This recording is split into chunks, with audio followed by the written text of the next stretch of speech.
dura dursuudhaani assalaamu alaykum wa rahmatullahi jechuun barbaada. Akkam nagaa keessanii egaatii otoon feenee otoon jaallannee murtoo kanarra ga'uu danda'een jira jechuudha. Wantoota silaa mana keetti argamanii yaadannoo ayyuudhaa qaban hunda isaayyuu gubii akkasiin dagachuu dandeessaa. Akkasiitiin jaalala ishee kanarraa bilisa ba'uu dandeessaa. Wantoota ishee si yaadachiisan guutumaan guutuutti ofirraa fageessi akkuma isinnaan jettanii. Egaatii argaa turtan jechuudha. Kana duraa viidiyoon hojjedhe gubbaa irratti. Hanga barbaade yaa bareedu, hanga barbaade yaa jaallatu wantoota si miidhuu danda'anii homaa gochuu hin dandeessu. Hin baastaa jechuudha.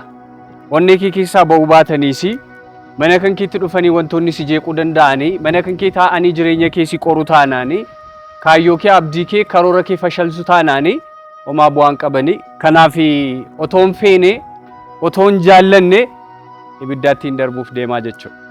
Ayyuu na of kolchi. Suuraa namaa gubuun gaarii miti garuu homaa gochuu hin dandeenye. Kennaa godhee kenneefiin jira. Narraa fudhachuu hin dandeenye. Tokkichi wanti naan gochuu danda'u irbaatee ibiddaa taasisuudha jechuudha. Uffata kana kunoo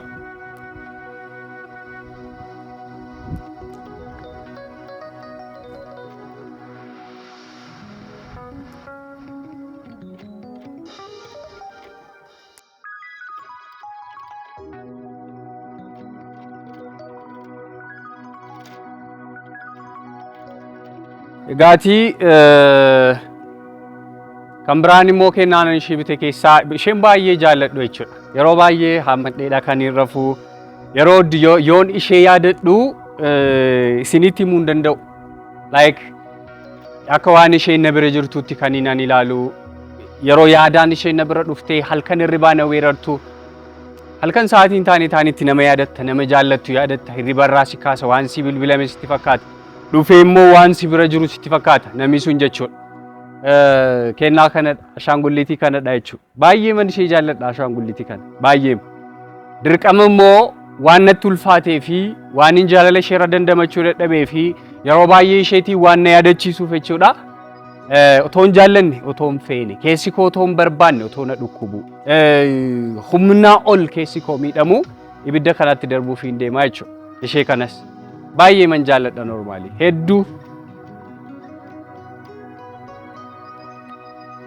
Hedduu garana nyaatti nama natti fakkaatti, waan lubbuu qabdu natti fakkaatti, ayyuu xiqqoo natti fakkaatti. Ashaangulliitiin kun baay'ee man ishee jaalladha jechuudha. Kanaaf jireenya keessi miidhaa fuulduratti deemuu si dhoowwasiisa kaala taanaanii kaayyoo kan keerraa si gofachiisaa duubatti akka deebitu si goosisa taanaanii homaa waan gootuun qabdu kunoo akkuma argaa jirtanii gara ibiddaatti darbamteerti jechuudha isheenis. Kanaaf egaa homaan gootu yaa dirqama sitti taanaanii hojii akkanaas toon hojjechuu baadhee baay'ee natti tola. Garuu nan dirqame jechuudha. Like dargaggeessa dhaanii jireenya ho'iidha kan na barbaachisu. Nama sin barbaanne, nama sin jaalanne, nama fedha kee hin qabne, nama tasumaa olafaati ooltee bultu. Quba sin qabaanne wajjin mankaraaruuni wajjin jireenya akkasii jiraachuuni baay'ee ulfaata.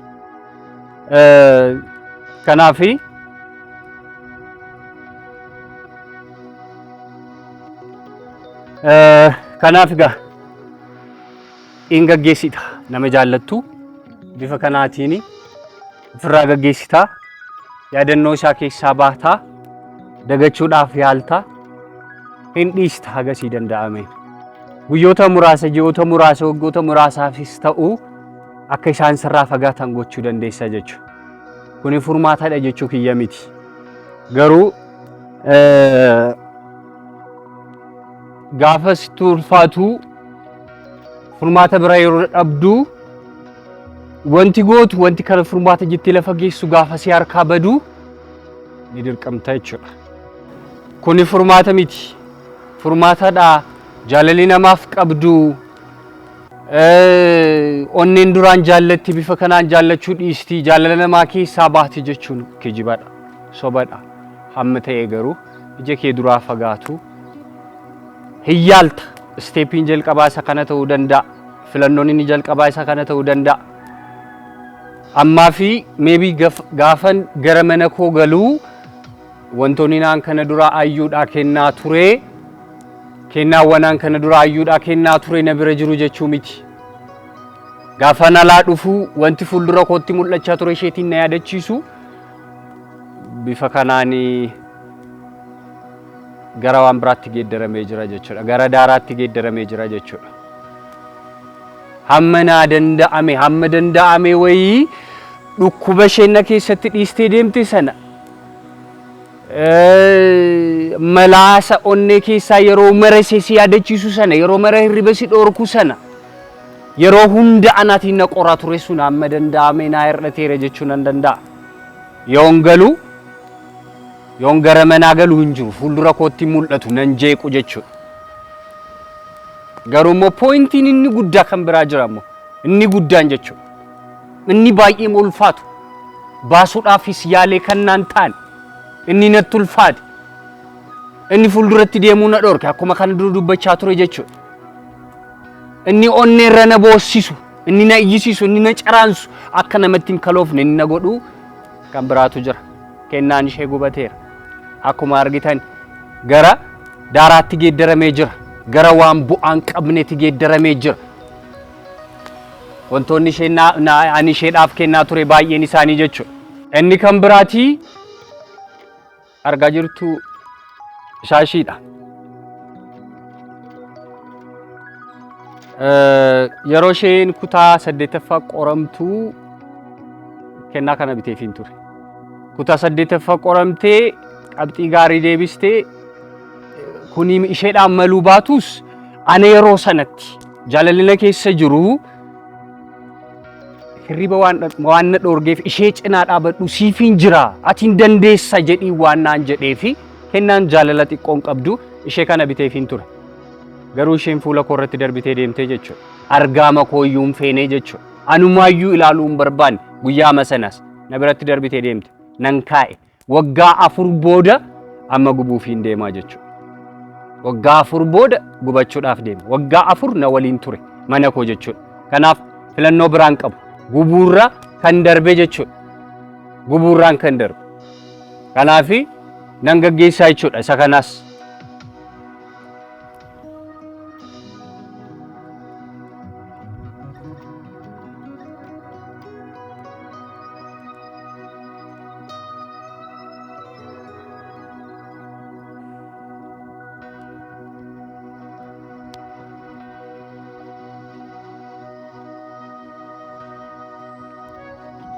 egaati kan biraan jechuudha wanti akkuma isiniin jedhe isheemoo wanta na yaadachiisan irraa fagaachuu silan barbaaduuf waanuma jaalala ishee keessaa na baasu waanuma jaalala ishee irraa na fageessu wa'iidha kan hin gochaa jiru kan isa kaanii rabbittaa yaadu jechuudha kan isa kaanii rabbittaa yaadu ani garuu waan inni harka kootiin godhe waan harka kootiin taasise waan inni isheedhaa kennuudhaa yaadee ishee narraa fudhachuudhaa diddee harka koo irratti diddee na biratti deebi'e baay'ee isaati kan inni amma gubaa ture jechuudha saan sanniin inni kan biraati akkuma isiniin jedhe kana dura walaloon isheedhaa barreessa jechuudha akkuma argitan isa yeroo darbee irratti minaaman argitanii jirtu jedhee yaada baay'een keessan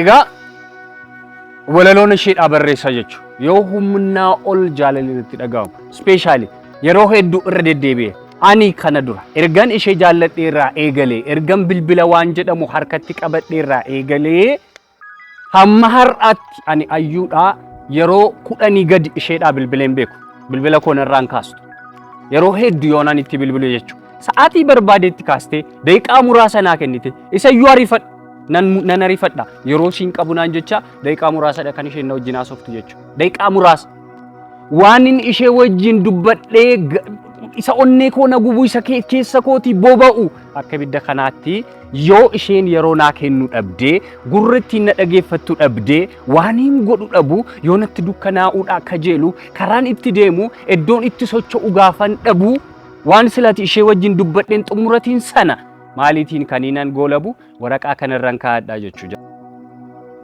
waan isheetti himuu barbaaden isheen narraa fuudhuu gaafa dhabdu isheen na dhaga'uu gaafa dhabdu maaliin godhaane carraan qabu tokkoof tokko waan inaan gochuu danda'u inni guddaan maalidha walaloo koo barreessuudha yookaan jecha kuulee jecha yaasee jechoota dhamaasee toora qabsiisee waan keessa kootii gubatu san waan keessa kootii boba'u san isa hirribana dhoorku san isa isheetti dubbachuu barbaade sana guutuu isa waraqaa kanarratti hin barreessaa jechuudha diyaarii kanarraan kaa'aa jecha isas guutuu isaa baasee gubuudhaaf har'a jechuudha.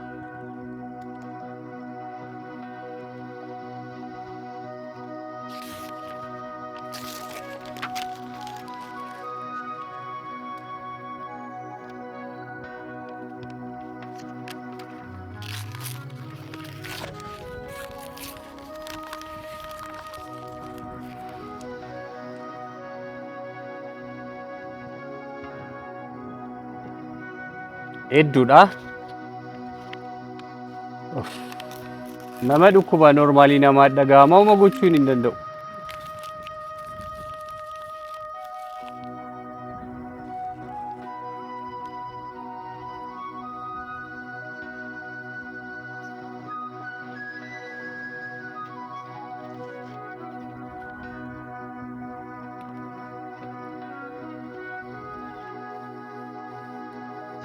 Hedduudha kaa tokko lama miti. Akkasitti gubdee xumuruu dhabuu dandeessa.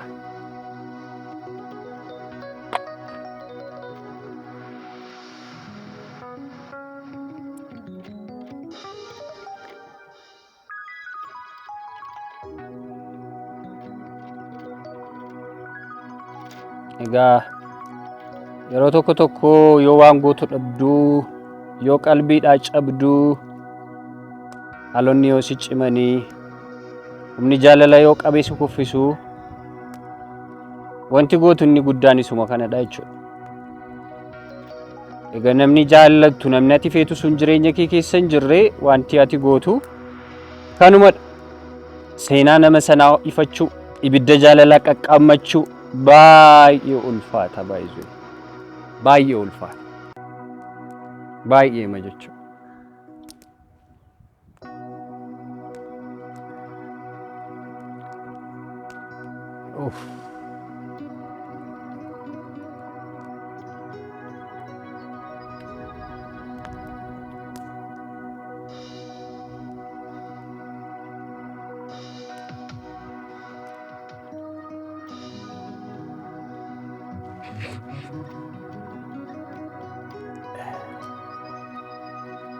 Kunoo akkana ka waan goonu dhabneeti ifachaan jira ka bira taa'ee like onni nanawwaa ture suni nama biraa duukaa jaalala ifachaa jirti.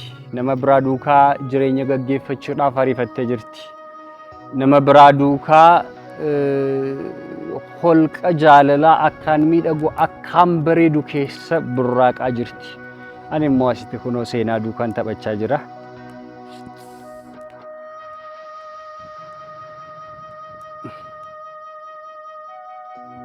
Egaatii wantoota isheedhaaf kennaa ture guutummaa guutuutti wantoota na jeeqaa turan hunda isaa kun gubeen jira.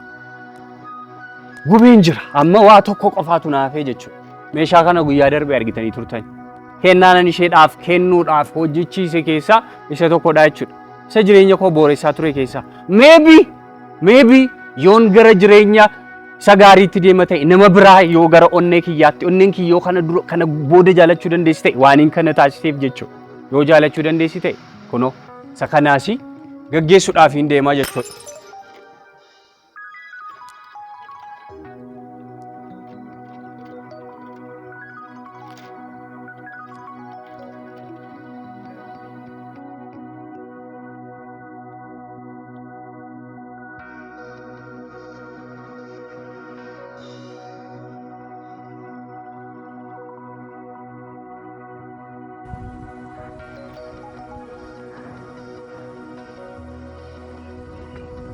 akkuma isin na gorsitan cabsii gubii wantoota ishee si yaadachiisu anis guyyoota afran tokkoof eeganitti yaadee booda furmaata ta'aa laata jedheen kuna wantoota ija kootti dhufanii ishee na yaadachiisan hedduu gaggeesseen jira isa onnee keessaa ramaxii ibiddaa kana caala na gubu isiniif dhiiseen jira furmaata isaa.